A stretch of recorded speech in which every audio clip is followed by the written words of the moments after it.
ಎಲ್ಲರಿಗೂ ನಮಸ್ಕಾರ. ಎಲ್ಲರಿಗೂ ಹೊಸ ವರ್ಷದ ಶುಭಾಶಯಗಳು. ನೀವು ಮಾಡಿದ ಪ್ರಾರ್ಥನೆಯಿಂದ ಇವಾಗ ಶಿವರಾಜ್ ಕುಮಾರ್ ಅವರ ಎಲ್ಲ ರಿಪೋರ್ಟ್ಸ್ ನೆಗೆಟಿವ್ ಆಗಿ ಬಂತು.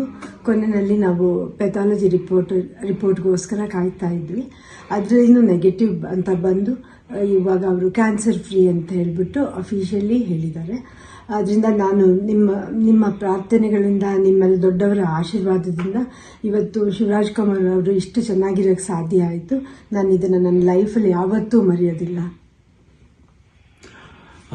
ಹಾಯ್, ಎಲ್ರಿಗೂ ನಮಸ್ಕಾರ, ಹೊಸ ವರ್ಷದ ಶುಭಾಶಯ. ಸ್ವಲ್ಪ ಭಯ ಆಗುತ್ತೆ, ಯಾಕೆ ಮಾತಾಡ್ಬೇಕಾದ್ರೆ ಸ್ವಲ್ಪ ಎಮೋಷನ್ ಆಗ್ಬಿಡ್ತೀನಿ ಅಂತ. ಯಾಕಂದರೆ ಓಡ್ಬೇಕಾದ್ರೆ ಸ್ವಲ್ಪ ಎಮೋಷನ್ ಆಗಿದೆ. ಭಯ ಅನ್ನೋದು ಇದ್ದೇ ಇರುತ್ತೆ ಮನುಷ್ಯನಿಗೆ. ಬಟ್ ಆ ಭಯ ನೀಗ್ಸಕ್ಕಂತಾನೆ ಕೆಲವರು ಅಭಿಮಾನಿ ದೇವರುಗಳಿರ್ತಾರೆ, ಕೆಲವರು ಆರ್ಟಿಸ್ಟ್ಗಳಿರ್ತಾರೆ, ಕೆಲವರು ಫ್ರೆಂಡ್ಸ್ಗಳಿರ್ತಾರೆ, ಸಂಬಂಧಿಕರಿರ್ತಾರೆ. ಮೋರ್ ದೆನ್ ದಟ್ ಎಲ್ಲ ಒಂದು ಸ್ಟ್ರಾಂಗ್ ಹೆಡ್ ಪೀಪಲ್, ಡಾಕ್ಟರ್ಸ್ಗಳಿರ್ತಾರೆ.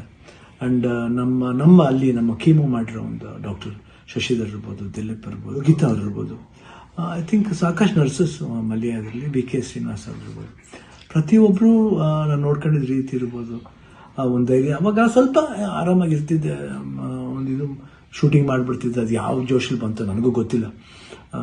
ನೋಡೋಕ್ಕೋದ್ರೆ 45 ಸಿನಿಮಾ, ಇಡೀ ಸಿನಿಮಾ ಕೀಮೋಲೆ ನಾನು ಕ್ಲೈಮ್ಯಾಕ್ಸ್ ಫೈಟ್ಲ ಮಾಡಿದ್ದು. ಅದು ಹೆಂಗೆ ಮಾಡಿದ್ನೋ ರವಿ ವರ್ಮನ್ಗೆ ಹೋಗ್ಬೇಕು ಅವ್ರು. ಸೊ ಅದು ಭಯದೇನೋ ಆಯಿತು. ಹೊರಡೋ ಡೇಟ್ ಹತ್ರ ಬರ್ತಾ ಟೆನ್ಷನ್ಗಳು ಜಾಸ್ತಿ ಆಯಿತು.